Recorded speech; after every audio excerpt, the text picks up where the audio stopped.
So pain is a matter of perception. And it's how our nervous system perceives what's happening.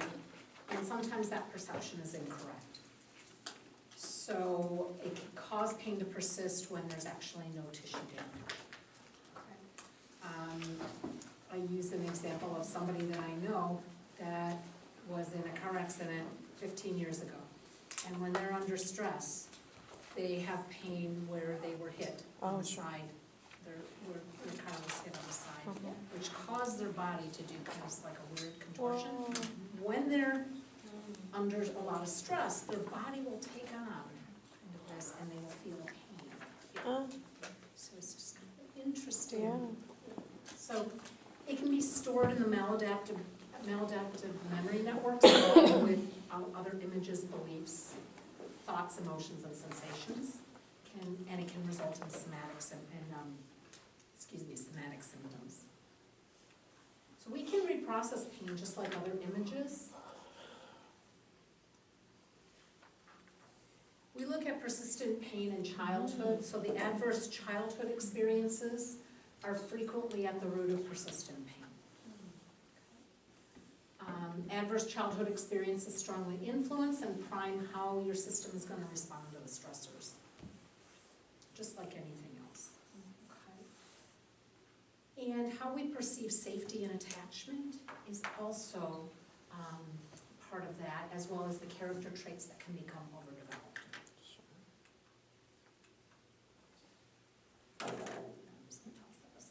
Okay.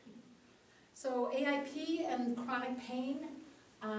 The AIP model is that most pathologies are derived from earlier life experiences. So we look at this the same way. And as the EMDR therapists, we see things like panic attacks, depression, intrusive thoughts as the symptoms, not the problem. And we want to look at that as well for chronic pain. So again, if you catch a cold, it's likely you won't mistake your runny nose for the problem or as the source of your ailment. We know it's a symptom of what's happening. And it's something deeper going on in our system. If you have a runny nose, there might be something else like there might be a bug or something else that's allergy or something in your system. And we're conditioned, so we know that about other things, like if we have depressive symptoms, we know they're symptoms of something deeper. But in our society, we look at the pain as the problem, and we try to treat the pain. So, that's, so if you go in with a headache, we're not looking at a migraine as something that maybe that's a symptom to something more. We treat the migraine, If you have back pain, what do doctors usually do? They'll give you something for the back pain. They're not gonna look at what is that maybe a symptom of. Okay.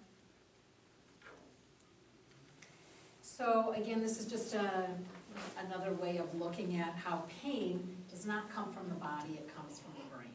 It's the brain giving the message of pain. And again, Lorimer Mosley, pain is produced by the brain after a person's nervous system has been activated and concluded the body is in danger and action is required. And he did it in a much more entertaining fashion. That's how he got on TED. That's how he got on TED. You have to be entertaining. So again, all pain is a matter of perception and how the person's nervous system perceives pain and what is happening. And I remember years ago, I think it was, might have been Siegel, somebody did some looking at like chronic back pain and mindfulness, and how some people that really had some tissue or damage weren't in pain, and how other people who didn't were in severe pain. And just really taking a look at that, even if you have, even if it's tissue damage related or nerve damage related, that different people perceive that same event or that same thing in their body differently. That some may be in excruciating pain and others aren't. And that's interesting. I'm curious about how that is.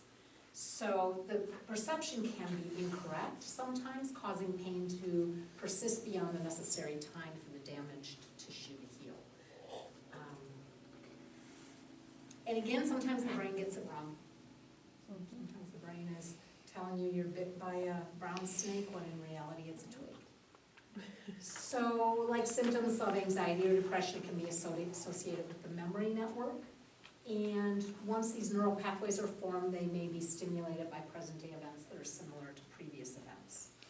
So this person that has the car accident, every time there's a major kind of stress, they have the same pain. It's like activated by that. It's stuck in the system, even though there's no longer damage to that area of their body. It can become a part of the client's answer.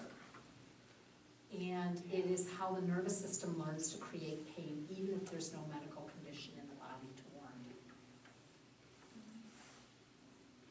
So the good news, your client's back pain may not be rooted in the tissue. And it could be rooted in earlier memories. Oh, yeah. Yeah, and experiences in their life, yeah. So theorizing that pain is always due to damage in the body is like saying that your nose must be defective if there's pain. So just like a runny nose is a symptom of a virus in the system, chronic pain is often a symptom of adverse life experiences that were maladaptively or incompletely processed. And we can use EMDR to get to the root. So, you're finding the target script. There's some things that are added to it or changed with it. So we're looking at the presenting issue as the client's experience of pain, including sensations, thoughts, and emotions. And then we add into finding the targets, how would you describe the pain in terms of how it feels physically? We want to use descriptive words like hot, sharp, hot, jagged, whatever, so that it's so burning, deep there burning. you go. Yeah. Then we want to know the worst part. So when you notice the sensation of pain and you think about how it impacts your life, what's the worst part of it? Is this in our book, Philip? I believe it is, yeah. Some special protocols, Special special protocols. 143, 142, 43, and 45. Yeah, but I don't see these 145. questions. 145. Great. Great. Yeah, oh, thanks for asking, because other people were looking too. Okay, so then when you're really feeling pain, what's difficult for you to do? You're looking for an emotional connection that goes beyond it hurts. So an example of I can't do the things I want to do, I feel powerless.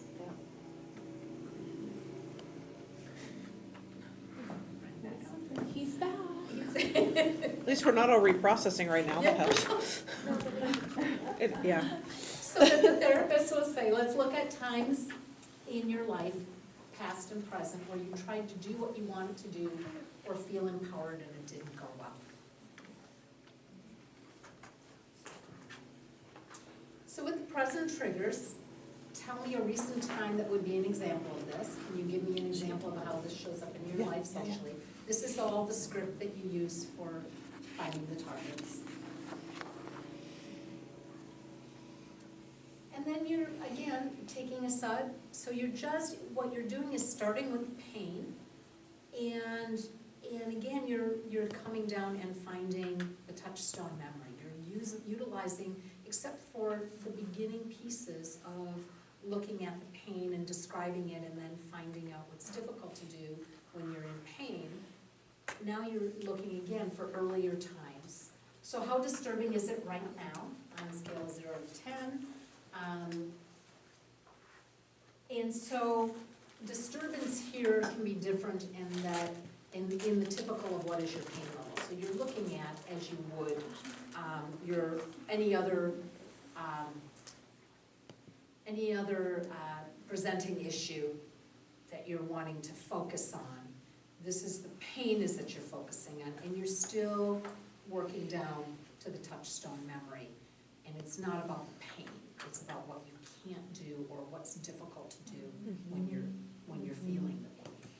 So you're not doing a pain scale here, you're doing a disturbance level scale. Okay. So it's the full experience of the pain as opposed to just the pain itself, if that And again, the NC is the same, earlier memories are the same, future states are the same. So pain and the answer, many studies show that the adverse childhood experiences can lead to an overly sensitized nervous system. So if you have, if you have a higher score, your clients have a higher score on the ACEs, their systems are probably more highly sensitized, which includes sensitized to pain.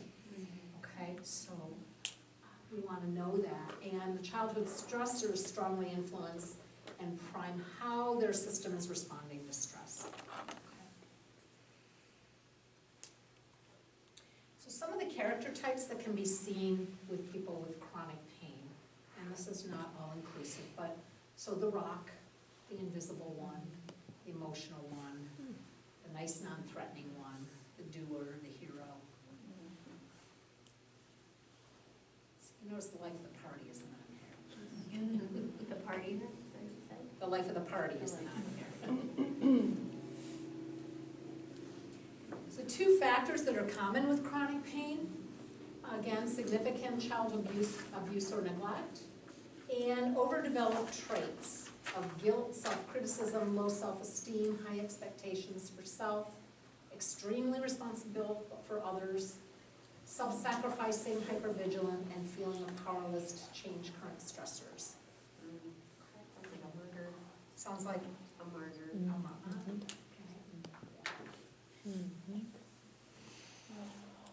So even mild degrees of dysregulation rooted in childhood experiences can be enough to trigger symptoms. And so regardless of the level of childhood stress, it's important to explore how these previous experiences are currently being stored in their system. Excuse me. How the answer to these previous stressors is getting in the way, just like you would with any other presenting problem, and which past experiences are at the root of the client's pain.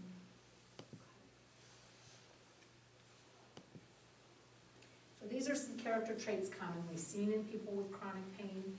Again, low self-esteem, perfectionism, high expectations of self, wanting to be good or liked, guilt, dependence on others, conscientiousness, being hard on self, being overly responsible, taking on responsibility of others, excessive worry, indecisiveness.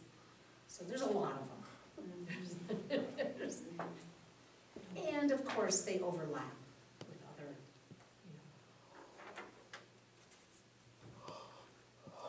common SSD complaints and conditions. So chronic pain syndromes, tension headaches, migraines, back pain, neck pain, foot pain, whiplash, fibromyalgia, TMJ, chronic abdominal and pelvic pain, Oh, yeah, IBS. tendinitis,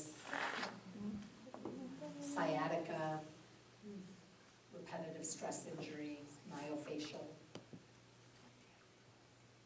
Also, autonomic nervous system related disorders include irritable bowel syndrome, irritable bladder syndrome,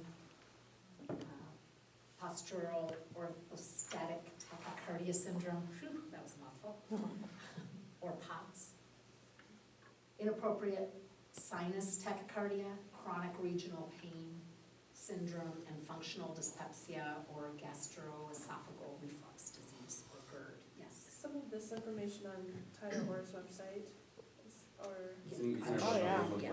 I'm sure it is. thank you. And again, other syndromes, insomnia, chronic fatigue, paresthesias, tinnitus, dizziness, spasmodic dysphonia, and or globus hystericus. I love that one. The globus hystericus. Chronic hives. I don't know what it means, but I just like the way it sounds. Probably shouldn't say I don't know what it means. Sounds like something totally. Yeah, it just doesn't. Any questions about that? Just from past chronic pain from an injury, it doesn't have to be childhood, it doesn't have to be, it's just something that really is medically. Yeah, like arthritis. I was thinking, what about something like arthritis? And so once again, it's the pain like, I have some arthritis. Yeah. I don't have I have very little Okay. discomfort from it.